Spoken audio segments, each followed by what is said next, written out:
نبوي سیرت. په دې خپرونه کې به تاسو ته د رسول الله صلی الله علیه وسلم د ژوند حالات په تفصیل سره وړاندې شي. ورونو موږ هغه پیښه او واقعه بیانول چې قریش ویل عرب به موږ ته پیغور راکوي چې اکای ژوندی وو، دوی څه نسوای پکولای، او اوس چې اکای وفاسو نو یې پر هغه راواچول.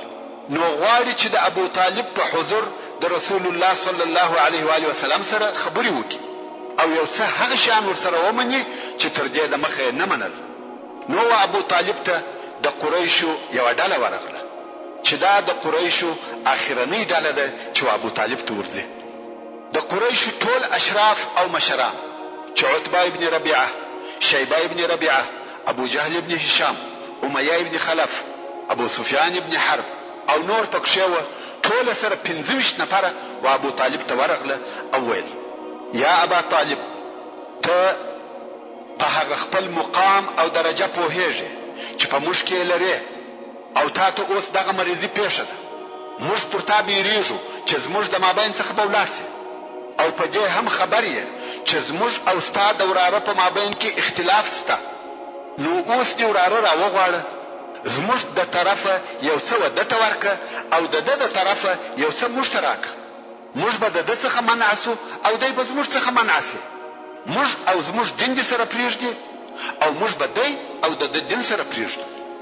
ابو طالب ورسول الله صلی الله علیه و آله وسلم ته نفر ولېږي او هغه هم راغی. ابو طالب ورته ویل: ای وراره، دغه ستا د قوم اشراف دي، سره یو ځای سوي دي، غواړي چې یو څه درکړي او یو څه درڅخه واخلي. او بیا یې هغه نور خبرې ورته وکړې کومې چې قریشو و ابو طالب ته کړې وې چې موږ به په ده کار نه لرو او دی به په موږ کار نه لري. رسول الله صلی الله علیه و آله وسلم و قریشو ته مخ ور واړاوه او ورته ویل: څه فکر کوئ؟ که زه یوه خبره درته وکم او تاسې هغه خبره وکئ، په هغه سره به د عربو پاچاهان وګرځي او عجم به سر درته کښته کړي. او په بل روایت کې راغلی دي چې ابو طالب ته یې وویل: ای اکا، دوی و یوه داسې کار ته نه رابولې چې هغه د دوی دپاره خیر او بهتر وي؟ ابو طالب ویل: و څه شته یې رابولې؟ ویل: زه و یوې خبرې ته رابولم چې د هغې په ویلو سره به عرب سر ورته کښته کړي او د عجمو به مالکان وګرځي. قریشو چې دا خبره واورېده چپ سوه او په حیرت کې سوه او نه پوهیږي چې څنګه د دغه یوې جملې د ویلو څخه چې هغه هم دونه فایده منه ده انکار وکړي. وروسته ابو جهل وویل: دا یوه خبره څه شي ده؟ موږ به دې لس خبرې ومنو. رسول الله صلی الله علیه و آله وسلم وفرمایل: فقط دغه یوه کلمه ووایاست: لا اله الا الله، او هغه چې تاسې عبادت کوئ هغه پرېږدئ. قریشو لاسونه سره وټکول او ویې ویل: یا محمد، ته غواړې چې دغه الهه یو اله وګرځوې؟ ستا کارونه عجبه دي. او بیا نو ځینو ته وویل: والله د هغو شیانو څخه چې تاسې یې غواړئ دا سړی هیڅ نه درکوي. در ولاړ سئ او د خپلو پلرو دین مو ټینګ کړئ تر څو چې الله ستاسې او د ده په مابین کې فیصله کوي. بیا نو قریش ولاړ او د دغه کسانو په باره کې د سورة صاد دغه آیاتونه نازل سوه چې رب عز وجل فرمایي: وعجبوا ان جاءهم منذر منهم وقال الكافرون منهم هذا ساحر كذاب. او کفار د دې څخه تعجب کوي چې و دوی ته بیرونکی نبی د دوی څخه راغلی دی، او دغه کافران وایي چې دغه بیرونکی نبی ساحر درواغجن دی. العیاذ بالله. اجعل الآلهة إلها واحدا ان هذا لشيء عجاب. ایا دغه 380 معبودان یو اله ګرځولي دي؟ دغه چې دی وایي دغه ډیر معبودان پرېږدي او د یوه الله عبادت کوي یو ډیر عجب شی یا کار دی چې مثل نه لري. وانطلق الملأ منهم ان امشوا واصبروا على آلهتكم ان هذا لشيء يراد.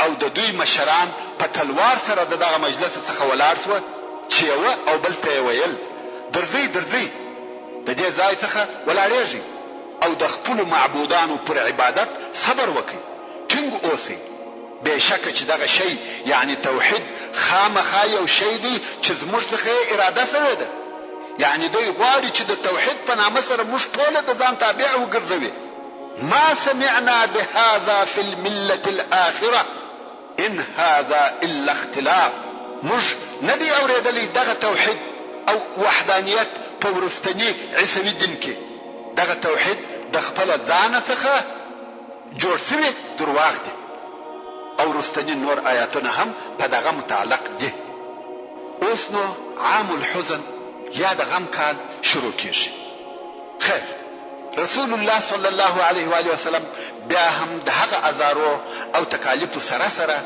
و توحید او الهی دین ته دعوت کوي ترڅو چې دوی لوی او ډیر مهمه واقعه پیښ شوه داسې واقعه چې پر دعوت او د رسول الله صلی الله علیه و آله وسلم پر ژوند یې تاثیر وکړي اول د رسول الله صلی الله علیه و آله وسلم د مهربانه خواخوږي او حمایه کوونکي اکا ابو طالب وفات دوهم د رسول الله صلی الله علیه و آله وسلم د مهربانه او غم شریک زوجه حضرت خدیجه رضی الله تعالی عنها وفات چې اوس به دغه دوه واقعه په تفصیل سره درته بیان سي د ابو طالب مرض نور هم شدید شو ترڅو چې د وفات ورځ را ورسید د ابو طالب وفات د بعثت د لسم کال د رجب په میاشت کې او شپږ میاشتې وروسته تر هغه وفات شو چې د قریشو د طرفه بندیز او انحصار پای ته ورسېدی او څوک وایي چې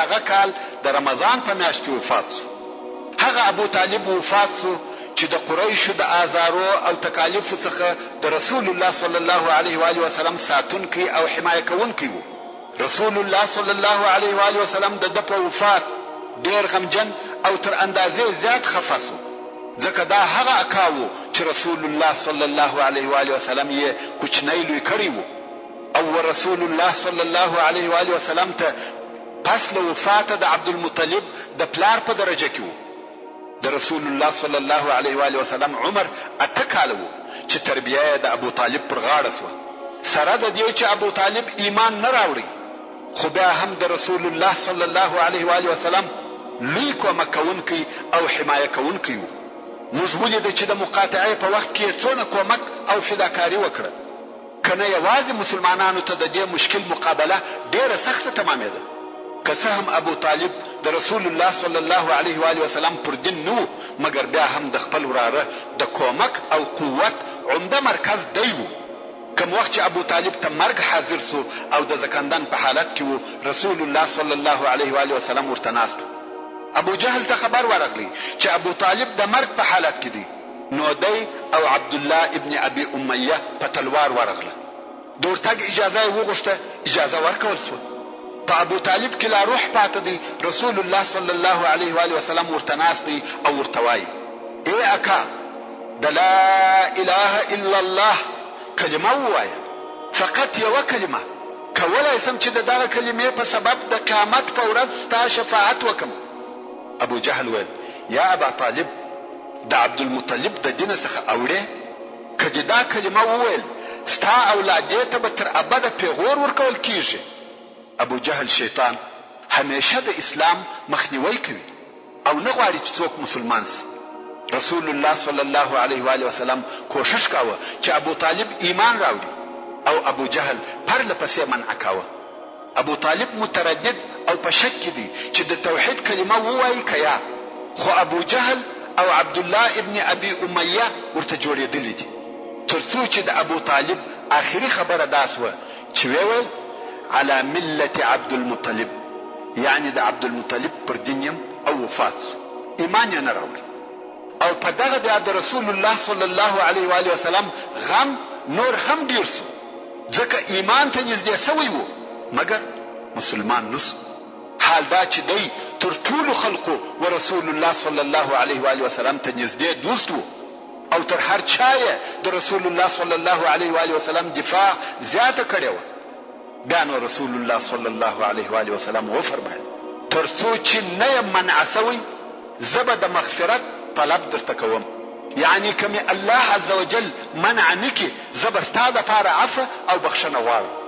د دغه موضوع په متعلق د سورة التوبه 114 نمبر آیات نازل سو چې رب عزوجل فرمایي ما كان للنبي والذين آمنوا أن يستغفروا للمشركين ولو كانوا أولي قربى من بعد ما تبين لهم أنهم أصحاب الجحيم. يعني نشای ندی لائق نبی ته او ندی لائق هغو کسانو ته چې ایمان راوړی دی چې د مشرکانو د پاره مغفرت وغواړي که څه هم دغه مشرکان د دوی سره خپلوي ولري. دا څه وخت ندی ورته روا وروسته تر هغه چې و دوی ته ښکاره سي چې بېشکه دوی د دوژخ خاوندان دي، یعنی پر کفر مړه سي.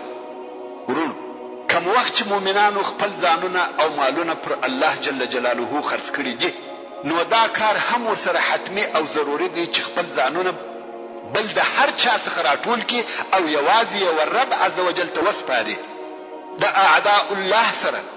یعنی کم څوک چې د الله جل جلاله سره د هغو دشمنی او دوژخیتوب معلوم سوی وي خپله د دوستیو او مهربانیو سلسله وشکوي.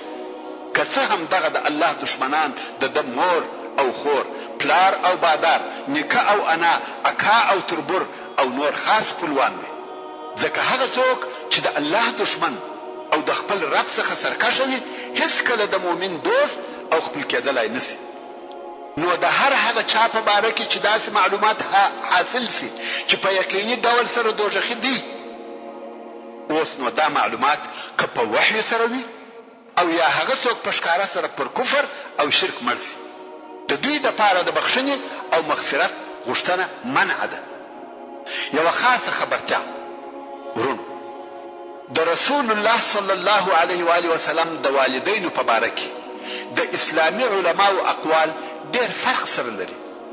ځینو د دوی پر ایمان او نجات خاصې رسالې لیکلي دي او ځینو د حدیثو شرح کوونکو محدثانه او متکلمانه بحثونه کړي دي. خو د احتیاط او سلامتی ښه او بهتره لار دا ده چې په دغه مسئله کې څوک چپ پاتې سي او په داسې دقیقو بحثو کې د څېړلو څخه ځان وساتي. د داسې مسائلو حقیقت یوازې الله جل جلاله ته معلوم دی او هغه عادل رب په ښه ډول سره د ټولو موضوعاتو فیصله کوونکی دی. او بیا هم د دغه موضوع په باره کې د الله عزوجل دا قول نازل سو چې د سورة القصص په 55 نمبر آیات کې فرمایي انک لا تهدی من احببت ولكن الله يهدي من يشاء. یعنی یا محمد صلی الله علیه و آله وسلم بېشکه ته هغه څوک پر سمه لار نسې برابرولای چې ستا خوښ وي، بلکې الله عزوجل و هغه چاته سمه لار ښیي چې د سمې لارې ښوولو اراده یې وفرمایي. ورونو د ابو طالب د ایمان په متعلق دغه ذکر شوي معلومات په صحیح احادیثو کې راغلي دي. امام بخاری د ابي سعید الخدري رضی الله تعالی عنه څخه روایت کوي چې وایي یو وخت د رسول الله صلی الله علیه و آله وسلم اکا د صلی الله علیه و آله وسلم په حضور کې یاد کړه سو. رسول الله صلی الله علیه و آله وسلم وفرمایل شاید ودته د قیامت په ورځ زما شفاعت به نفع ورسوي چې د اور په څنډه کې به وي چې اور به تر بجلکو پورې رسیږي. بیا هم په صحیح حدیث شریف کې راغلی دي چې عباس بن عبد المطلب ورسول الله صلی الله علیه و آله وسلم ته وویل واکاته به دې څه فایده ورسیږي؟ هغه ستا ساتنه کول او ستا په سبب په قهر کېدی. مقصد ابو طالب رسول الله صلی الله علیه و آله وسلم وفرمایل هغه د اور په څنډه کې دی، که زه نه وای د اور په هغه کښته طبقه کې به وای. خو بیا هم په تکرار سره وایم زیات تر دغه د ابو طالب پر کفر او ایمان بحث کول غیر ضروري موضوع ده. ښه به دا وي چې د داسې غیر ضروري او خطراتو ډکو موضوعاتو په باره کې څوک چپ پاتې سي چې د ګټې پر ځای تاوان ورته پیښ نسي. ابو طالب هغه څوک و چې د اسلامي دعوت او رسول الله صلی الله علیه و آله وسلم د پاره مضبوطه کلاوه. اسلام او مسلمانان یې د قریشو د مشرانو او بیباکانو د تعارض څخه ساتلی و. خیر د ابو طالب تر وفات 2 میاشتې یا 3 ورځې 2 قوله دي وروسته ام المؤمنین خدیجه الکبرى رضی الله تعالی عنها وفات شو. د دې د وفات په تاریخ کې دوه قوله دي. څوک وایي د ابو طالب تر وفات 2 میاشتې وروسته وفات شوه او څوک وایي 3 ورځې وروسته وفات شوه.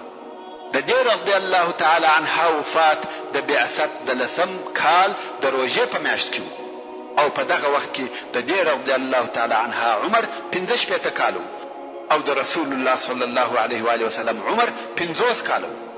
خدیجه رضی الله تعالی عنها د رسول الله صلی الله علیه و آله وسلم مهربانه او غم شریکه زوجه د الله عز وجل د هغه لوی نعمتو څخه یو نعمت وو چې رسول الله صلی الله علیه و آله وسلم ته ورکړی و.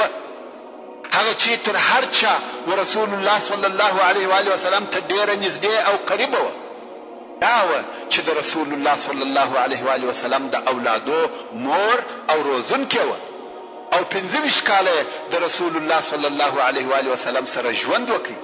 د علیه الصلاة والسلام د پریشانیو او خوابدیو په وخت کې به پر د صلی الله علیه و آله وسلم مهربانه و. د رسالت په دعوت او تبلیغ کې د معاونت کاوه. د تکالیف په وخت کې د کومکی و. اول هغه څوک و چې ایمان او اسلام یې قبول کړی وو. دا و چې د نبوت د اول لحظه څخه د رسول الله صلی الله علیه و آله وسلم کومک کاوه او د جهاد په ترخو ورځو کې به اشتراک ورسره کاوه. کوم وخت چې رسول الله صلی الله علیه و آله وسلم ته وحی نازل شوه د دنیا ټول کارونه پرېښول او ځان یې یوازې د دعوت لپاره فارغ کړ او دا کار هم د ام المؤمنین خدیجه الکبرى رضی الله تعالی عنها په کومک سره وسو چې هغه ورته ویل د ژوند مصارف دې زما د مال او پیسو څخه پوره کوه ته خپل ځان یوازې و دعوت ته فارغ کړه. دا و چې خپل مال یې په دغه لار کې مصرفاوه. رسول الله صلی الله علیه و آله وسلم ته ویل د مال په باره کې هیڅ فکر مکوه او د علیه الصلاة والسلام مصرف هم د خدیجه رضی الله تعالی عنها د مال څخه و. مسلمانه او صالحه ښځه او زوجه دغسې وي چې خپل خاوند د الله عز وجل ولارې ته فارغ کوي حتی مصرف یې هم پر خپل ذمه اخلي. داسې نه لکه د نن ورځې ځینې ښځې چې خاوند یې د خیر په کار کې یا په مسجد کې لږ وزندېږي د دې سترګې ورته چپه او د قهر ورته ډکه وي. حضرت خدیجه رضی الله عنها خپل ګران او محبوب خاوند د الله عز وجل ولارې او دعوت ته فارغ کاوه. خپل مال او پیسې هم په دغه لار کې مصرفولې. د دعوت د وخت ترخه تکالیف او آزارونه هم په ورین تندي سره وړل. رسول الله صلی الله علیه و آله وسلم فرمایي آمنت بی حين كفر بي الناس. هغه وخت چې خلق زما او یا زما پر نبوت انکار کاوه دې ایمان را باندې راوړي. وصدقتني حين كذبني الناس. او هغه وخت زما تصدیق وکي چې خلکو درواغجن بللم. واشركتني في مالها حين حرمني الناس. او د دې په مال کې هغه وخت ګډ او شریک کړم چې خلکو محروم کړم یعنی شی نه راکاوه. ورزقني الله ولدها وحرم ولد غيرها. او الله عز وجل د دې څخه اولاد راکړه نه د نور شذ څخه. په صحیح حدیث شریف کې د ابو هريره رضی الله تعالی عنه روایت دی چې جبريل علیه السلام ورسول الله صلی الله علیه و آله وسلم تراغلی او ورته ویل یا رسول الله دغه خدیجه اوس تا ته را رهیده او یو لوښی ورسره دی چې په هغه کې خواړه یا د څښلو شی دی. کوم وخت چې درته راغله د دې د رب د طرفه پر دې سلام ووایه او په یوه قصر سره په جنت کې زیری ورکه. داسې قصر چې د لؤلؤ د ملغلرې څخه جوړ شوی وي او هلته به نه غال مغال او نه شور ماشور وي او نه به ستړیا وي. د دغه حدیث شریف په سبب دا رضی الله عنها یقینا د اهل جنت څخه ده او د هغو کسانو څخه ده چې په جنت سره زیری ورکول شوی دي. دغه دوه غمجنې حادثې د یو څو ورځو په جریان کې پرله پسې پیښې شوې چې د رسول الله صلی الله علیه و آله وسلم په زړه کې د غم او درد مشاعر وشورول او تر دغه وروسته پر د صلی الله علیه و آله وسلم د قوم د طرفه تکالیف او آزارونه پرله پسې شول. پس له وفات څخه د ابو طالب قریشو پر د جرأت پیدا کړ په ښکاره سره یې ازاراوه او بد یې ورته ویل. د رسول الله صلی الله علیه و آله وسلم پر غمو نور غمونه هم زیات سوه تر څو چې د قریشو د ایمان راوړلو څخه ناامیده سو. ابن اسحاق په خپل سیرت کې وایي کم وخت چې د رسول الله صلی الله علیه و آله وسلم اکا ابو طالب وفات سو، قریش و رسول الله صلی الله علیه و آله وسلم ته هغه آزارونه ورکړه چې د ابو طالب په ژوند کې هیڅ چا د هغه آزار فکر هم نسوای کولای. حتی د قریشو لچګانو او بیباکانو تعرضونه پر کول. پر لارې چې برهي وو خاورې به پر سر ور پاشلې. یو ورځ یو چا پر سر خاورې ورتوی کړې. رسول الله صلی الله علیه و آله وسلم خپل کور ته ننوتی او هغه خاورې پر سر پرتې وې. د لونو څخه یوه ورولاړه سوه.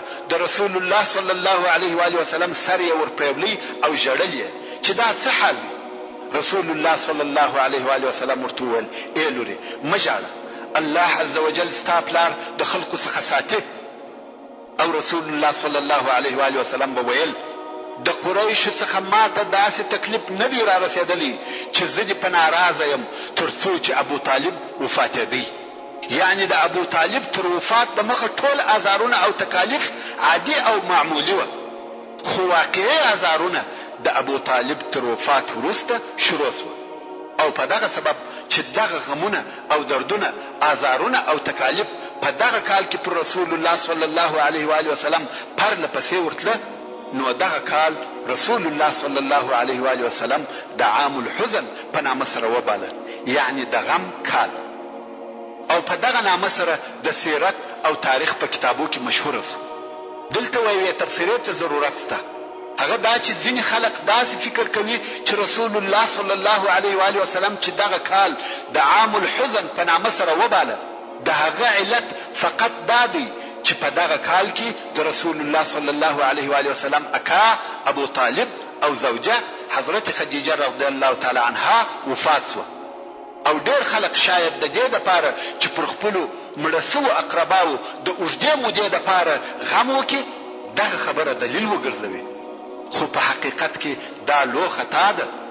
رسول الله صلی الله علیه و آله وسلم یوازې د خپل اکا او خپل زوجې فراق او نیستوالي دونه شدید نو غمجن کړي چې دغه کال دی د عام الحزن په نامه سره وبولي، بلکې د دې نامه سبب هغه حالات و چې د دوی د وفات په سبب پیښ شوه. هغه دا چې د اسلامي دعوت ډېرې دروازې د ده پر مخ وتړل شوې. د ابو طالب ساتنې او حمایې د اسلامي دعوت دپاره ډېرې دروازې خلاصې کړې وې، او همدارنګه د اسلامي لارښوونو او تعلیم دپاره ډېرې لارې موجودې وې. او د اکا په وجود کې یې د هغه کار دپاره چې خپل رب په امر کړی وو ځینې کامیابۍ لیدلې، مګر د اکا تر وفات وروسته دغه لارې او دروازې وتړل شوې. رسول الله صلی الله علیه و آله وسلم چې به د تبلیغ دپاره هر څه کوشش وکړي او هر چیرې چې به ولاړي د ده پر مخ لارې بندې وې. نه چا د ده دعوت ته غوږ نیوی او نه چا اسلام قبلاوه، بلکې ټولو خلقو یا پسخن په واهه یا یې آزار ورکاوه. دی به ډېر غمجن کوي چې هغه وظیفه یې نه کړه ادا کومه چې الله عز وجل په مکلف کړی وي. نو د دغه سببه دغه کال ته عام الحزن وویل سو. محترمه ورونو، د دغه آزارو او تکالیفو تر اورېدلو وروسته عاقل او هوښیار خلقو ته دا سوال او پوښتنه پیدا کیږي چې د مسلمانانو د دغه تر اندازې زیات ثبات سبب څه شو؟ مسلمانان څه شو دغه لوړې درجې ته د مقاومت ورسول؟ څنګه پر دغه آزارو او تکالیفو چې په اورېدلو سره یې وریښتان شخیږي او زړونه ریږدي صبر کاوه؟ دغسې پوښتنو او سوالو په جواب کې غواړم چې یو څه وهغه عواملو او اسبابو ته اشاره وکم چې انسان ته دغه صبر او ثبات زغم او مقاومت ورکوي. اول دغه ثبات او صبر دپاره عمده او اساسي سبب اول او تر هر څه د مخه پر یوه الله جل جلاله ایمان دی او په حق سره دغه الله پیژندل دي. ټینګ ایمان چې په زړه ننوځي د غرو وزن لري. د ټینګ ایمان او محکمه یقین پر خاوند چې د دنیا تکالیف هر څونه ډیر لوی او سخت سي هغه دغه ټوله مشاکل د خپل ایمان په مقابل کې داسې ویني لکه د نړونکي سیل پر سر خاشه هغه سیل چې لوی بندونه او لوړې کلاوې نړوي د دغسې ایمان خاوند د خپل ایمان په خوږوالي کې د خپل یقین په روښنایي کې دغه دنیوي زحمتونه او تکلیفونه نه حسوي او نه پروا پکې کیږي د دغه ذکر سوي اصلي او یوازنی سبب څخه چې صادق ایمان دی څو نور فرعي سببونه هم پیدا کیږي چې دغه ثبات او صبر نور هم تقویه کوي دوهم داسې قائد او قیادت چې زړونه وهغه ته میلان لري رسول الله صلی الله علیه و آله وسلم چې د اسلامي امت نه بلکې د ټول بشریت قائد اعلی و داسې شایسته خویونه د ځان پوروالي ښه اخلاق یې درلوده چې زړونه ورجذبېدل او ځانونه تر قربانېدل د کمال او پوروالي هغه خویونه پکښې موجود و چې هیڅ بشر ته نه دي ورکول سوي د شرف خیر فضیلت عفت امانت صدق او ټول د خیر اوصاف داسې پکښې موجود و چې دشمنانو یې په هغو کې شک نه درلودی دوستان او ملګري خو یې څه کوي د صلی الله علیه و آله وسلم د خولې څخه هیڅ داسې جمله او کلمه نه راوتل چې د ټولو به د هغه پر رښتیاوالي یقین نه و تاسې راسئ چې د نمونې پر قسم د دشمنانو حالت ووینو او یو څه خبرې یې واورو چې څونه یې د رسول الله صلی الله علیه و آله وسلم پر رښتیا ویلو اعتماد او باور و د قریشو د کفارو د مشرانو څخه 3 نفره د شپې په پټه ورتله او د رسول الله صلی الله علیه و آله وسلم د کور د دیواله تر شایه د ده علیه الصلاة والسلام و قرآن ویلو ته غوږ نیوی او یو په بل نه خبر د دغه 3 نفرو څخه یو ابو جهل تر څو چې دغه 3 نفره په خپل مابین کې سره رسوا شو نو یو د ابو جهل څخه پوښتنه وکړه دغه په باره کې چې د محمد صلی الله علیه و آله وسلم څخه دی واورېده څه وایي دا ویل څه می واورېده موږ او د عبد مناف اولاده د شرف په حاصلولو کې سالي سره کول کدوی خلق ته خواړه ورکول موږ هم خلق ته خواړه ورکول کدوی د خلق سره کومکونه کول موږ هم کول کدوی خلق ته مالونه ورکول موږ هم ورکول تر څو چې لکه هغه د مسابقې 2 آسان سره برابر او مساوي وو خو دوی وویل په موږ کې نبسته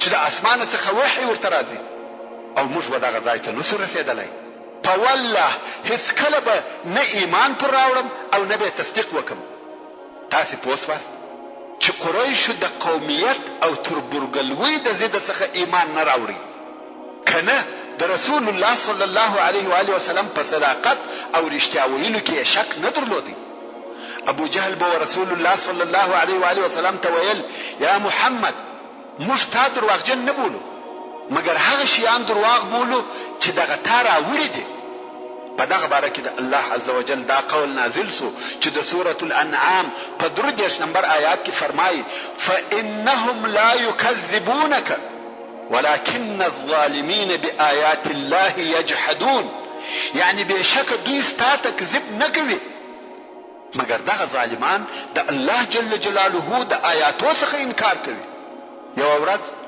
کفارو ورسول الله صلی الله علیه و آله وسلم ته د طواف په وخت کې 3 واره بد وویل په 3 وار کې رسول الله صلی الله علیه و آله وسلم ورته وویل یا معشر قریش جئتکم بالذبح اې د قریشو ډلې ستاسې د حلالولو دپاره راغلی دغه خبرې د بیرې څخه هغه څوک چې ډېر یې دښمن و په زاریو شروع وکړه دا ولې ځکه رسول الله صلی الله علیه و آله وسلم صادق الامین و د کفارو او دشمنانو یې د ده پر هره خبره یقین و کوم وخت چې رسول الله صلی الله علیه و آله وسلم پر سجده و او کفارو د ده علیه الصلاة والسلام پر سر هغه د اوښ د نس شیان ورکښېښول او بیا یې دونه خندل چې ځانونه یې نسوای ټینګولی خو چې رسول الله صلی الله علیه و آله وسلم یوه ښه ورته وکړه د کفارو خندا خو ورکه سوه بلکې پر ټولو غم او پریشاني ښکاره سوه او دا یقین سو چې دوی هلاکیږي او بیا هلاک هم سو. او رسول الله صلی الله علیه و آله وسلم وعتیبه ابن ابي لهب ته شرا وکړه. دغه همیشه دا یقین وو چې د رسول الله صلی الله علیه و آله وسلم د شرا مطابق شی به راته پیښیږي. او کوم وخت چې په شام کې زمری ولیدي ویل والله محمد مړ کړم او دی په مکه کې دی. او ابی ابن خلف چې رسول الله صلی الله علیه و آله وسلم ته په وجلو سره وعده ورکول او ورته ویل به چې زه دې وژنم. یو ورځ رسول الله صلی الله علیه و آله وسلم ورته ویل بلکې زه تا وژنم ان شاء الله. کوم وخت چې ابی د احد په ورځ ډېر لږ زخمي سو زموږ په اصطلاح وګژول سو. ابی ویل محمد ماته په مکه کې ویل زه دې وژنم والله که پر ما ناړې هم توکي مړ به مې کې. دا قصه به وروسته په تفصیل سره راسي ان شاء الله. سعد ابن معاذ رضی الله تعالی عنه مکه مکرمه ته راغلی او امیه ابن خلف چې د سعد رضی الله تعالی عنه په خوانی آشنای وو هغه ته وویل ما د رسول الله صلی الله علیه و آله وسلم څخه واورید چې ویل مسلمانان ستا وژونکي دي. امیه ابن خلف ډیر وبېرېدی او د ځان سره دا عهد وکړي چې هیڅ کله به د مکې څخه نه وځم. او کوم وخت چې ابو جهل د بدر په ورځ ورته راغلی چې ځان تیار کړ چې ځو نو د په مکه مکرمه کې هغه تر ټولو ښه اوښرانې وي. دا د دې دپاره چې پر هغه وتښتې او ښځې ورته وویل یا ابا صفوان هغه خبره دې هېره سوه چې یثربي اشنای دي یعنی سعد بن معاذ رضی الله تعالی عنه درته وکړه.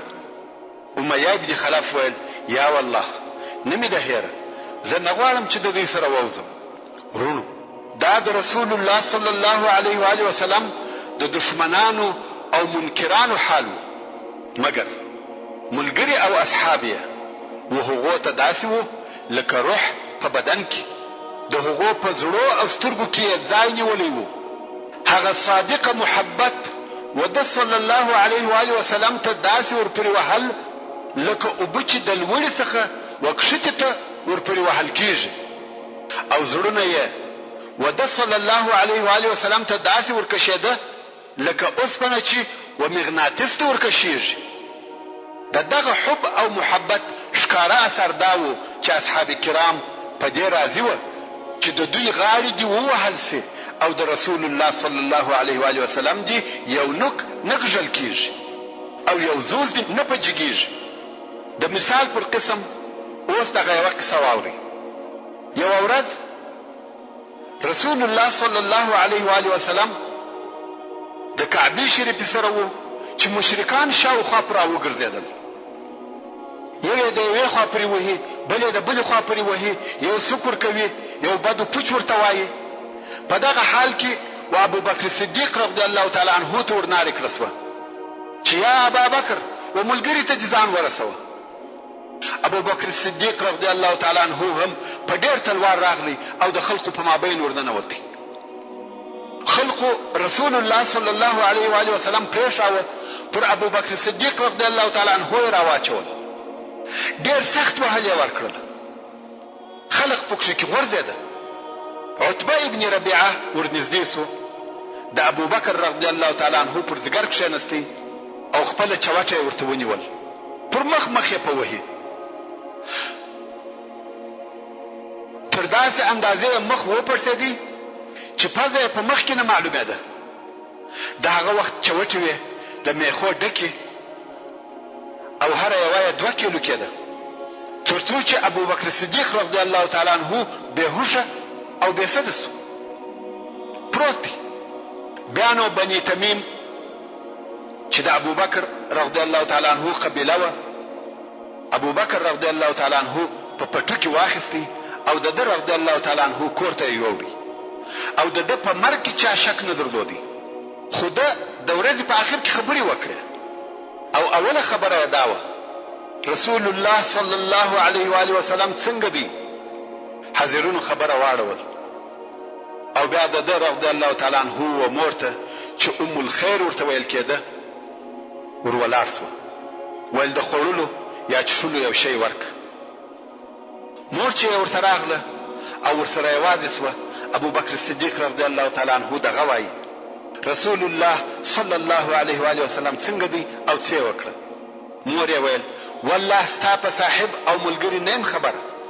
ابو بکر رضی الله تعالی عنہ ویل و ام جمیل بنت الخطاب ته ورسه او د رسول الله صلی الله علیه و آله وسلم د حال پوښتنه ځینې وکړه.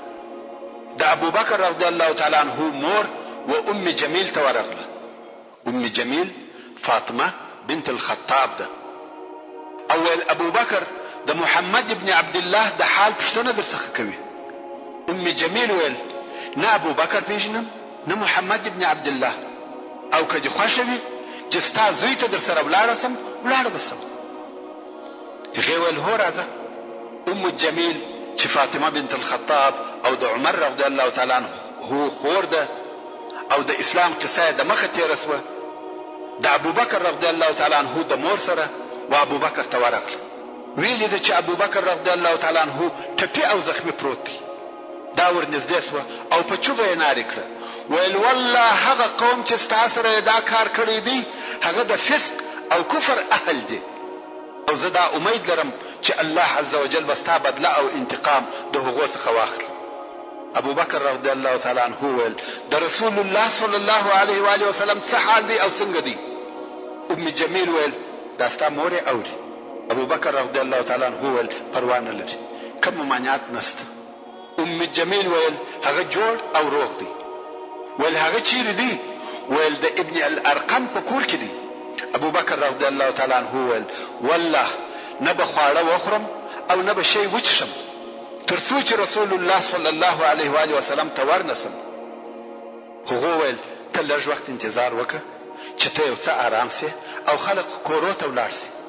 ام جمیل وایي پس له څه وخته چې خلق کورو ته ولاړه ابو بکر رضی الله تعالی عنه په داسې حال کې راویستی چې زموږ په مابین کې وو او پر موږ یې تکیه کول او رسول الله صلی الله علیه و آله وسلم ته مو وروستی.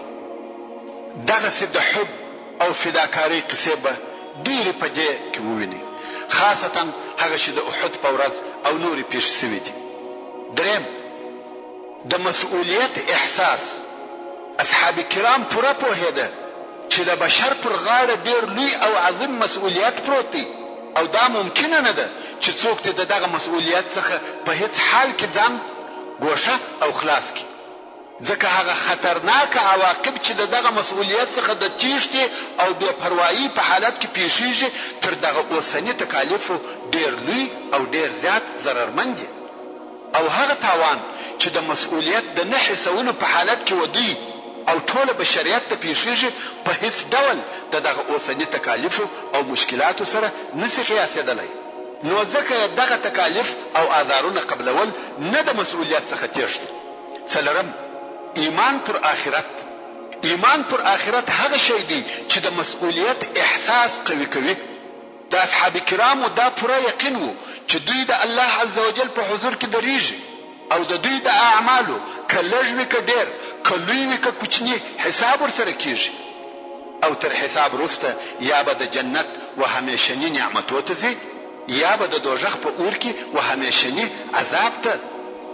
نو ځکه دوی خپل عمر د بیرې او امید په مابین کې تیراوه، د الله عز وجل د رحمت په امید و او د الله عز وجل د عذاب څخه بیریده. الله عز وجل د سورة المؤمنون په 8 نمبر آیات کې فرمایي والذین یؤتون ما اتوا وقلوبهم وجلة انهم الى ربهم راجعون. یعنی هغه کسان چې ورکوي هر هغه شی چې دوی ورکړي دي، که زکات وي که خیرات، په داسې حال کې ورکوي چې د دوی زړونه د نه قبلېدو څخه بیریدونکي وي چې بېشکه دوی خپل رب ته ورتلونکي دي. او اصحاب کرام په دې پوهېده چې دا دنیا د خپلو ټولو عذابو او نعمتو سره د آخرت په مقابل کې د غماشي د وزر قیمت او اهمیت نه لري. دغه پوهی او یقین پر دوی د دنیا مشقتونه او تکلیفونه دونه سپکول چې په دغه عذابو او ازارو یې هیڅ پروا نه کېده. پنځم قرآن مجید.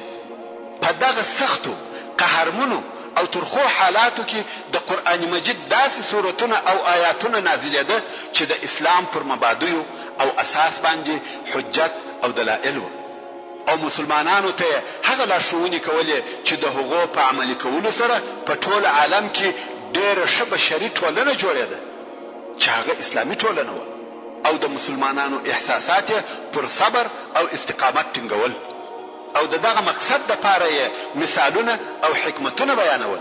د مثال پر ډول الله جل جلاله د سورة البقره په 214 نمبر آیات کې فرمایي: ام حسبتم ان تدخلوا الجنة ولما يأتكم مثل الذين خلوا من قبلكم مستهم البأساء والضراء وزلزلوا حتى يقول الرسول والذين آمنوا معه متى نصر الله الا ان نصر الله قريب. یعنی اے مومنانو، آیا تاسو ګمان کوئ چې تاسو به جنت ته داخل سي او پر تاسو به نوی راغلي په مثل د سختیو د هغو کسانو چې په خاطر سوي دي؟ پر هغو تکالیف او سختی راغلي و، لوږه او مسکنت، ازارونه او تکلیفونه ورته پیښ و، تر داسې اندازې چې هم به هغه د دوی رسول او هم هغه کسانو چې د سره به ایمان راوړي وو ویل به د الله نصرت به کله وي؟ الله جل جلاله د دوی په جواب کې فرمایي: خبر اوسئ چې مؤمنانو ته د الله نصرت قریب او نږدې دی. دا و مسلمانانو ته ارشاد وو چې آیا تاسو امید لرئ چې جنت ته داخل سئ؟ حال دا چې هغه تکلیفونه او آزارونه چې په خوانیو امتو ته پیښ شوي دي تاسو ته به نه پیښیږي؟ او بیا هم د سورة العنکبوت په اولو درو آیاتو کې الله جل جلاله فرمایي: الف لام میم احسب الناس ان يتركوا ان يقولوا آمنا وهم لا يفتنون. ایا خلق د دې ګمان کوي چې دوی به پر دغه پریښول سي چې وایي موږ ایمان راوړی دي او دوی د امتحان نکړه سي؟ ولقد فتنا الذين من قبلهم فليعلمن الله الذين صدقوا وليعلمن الكاذبين. یعنی په تحقیق موږ امتحان کړي دي هغه کسان چې تر دوی د مخه وه، پس خامخا به الله جل جلاله په علم ظاهري سره هغه کسان معلوم کړي چې په خپل ایمان کې صادق دي، او خامخا به هغه کسان په علم ظاهري سره معلوم کړي چې درواغجنان دي. دغه قرآني آیاتو او مفاهیمو مسلمانان و بل عالم ته نقلول، د کون او کائنات مشاهد یې پلیده، د الله عز وجل د ربوبیت جمال او د الوهیت کمال یې پلیدی، د الهی رحمت او مهربانیو آثار یې پلیده، او د جنت هغه نعمتونه ورته بیانول چې د هغو د حاصلولو دپاره هیڅ تکلیف نه معلومه دي. د دغو آیاتو په جریان کې مسلمانانو ته په الهی رحمت او نعمتو، په جنت او په الهی رضا سره زیری ورکول کېده، او په عین حال کې د دوی د ظالمو دشمنانو او سرکشه کفارو د محاکمې حالات بیانېده چې بیا پس له محاکمې څخه پور مخې د دوزخ و اور ته کشول کېږي او ورته ویل کېږي: ذوقوا مس سقر. یعنی د دوزخ د عذاب خوند وګورئ. شپږم، د کامیابۍ زیری. دغه ټولو تکالیفو سره سره مسلمانان د اولې ورځې څخه بلکې د مخه تر دې چې اسلام ته داخل سي په دې پوهېده چې اسلام ته داخلېدل دا معنا نه لري چې باید مشاکل او تکالیف یوسو، بلکې د اولې ورځې څخه د اسلامي دعوت هدف دا و چې ړوند جاهلیت او د هغه ظالم نظام د بین یوسي، او پوهېده چې د اسلام اساسي هدف دا دی چې پر مځکه خپل نفوذ جاری کړي او په عالم کې سیاسي نفوذ لاسته راوړي، چې انساني امت او بشري جمعیت د الله عز وجل د رضا پر طرف رهي کړي او بندگان د بندگانو د بندګۍ څخه د الله عز وجل و بندګۍ ته وروباسي. او د قرآن مجید دغه د کامیابۍ زیری ځینې وختونه په صراحت او ځینې وختونه په کنایه سره مسلمانانو ته نازلېده. دغه د سختیو په ژوند او آزارو په وختو کې چې مځکه پر مسلمانانو تنګه شوې وه او قریبه وه چې د دوی د ژوند ورځې پای او آخر ته ورسوي، هغه آیاتونه نازلېده چې د پخوانیو انبیاو او د دوی د قومو حالات پکښې بیانېده. داسې واقعات پکښې ذکر کېده چې د مکې مکرمې د مسلمانانو او کفارو د حال سره مطلق مطابق او یو شی و، او بیا به په دغه آیاتو کې د کفارو او ظالمانو د هلاک حالات بیانېده. او دا چې مځکه به بیرته د الله عز وجل و صالحه بندگانو ته په میراث ورپاته سوه. محترم ورونو، زموږ د بحث پاته حصه به ان شاء الله تعالی په راتلونکي کې واورو. سبحان ربك رب العزة عما يصفون وسلام على المرسلين والحمد لله رب العالمين.